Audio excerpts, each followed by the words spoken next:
নমস্কার সবাইকে। আজকে আমি রান্না করছি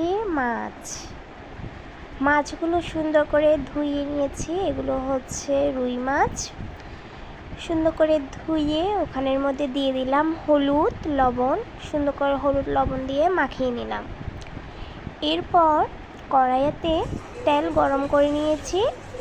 তেল গরম করার পরে একে একে মাছগুলো দিয়ে দিচ্ছি।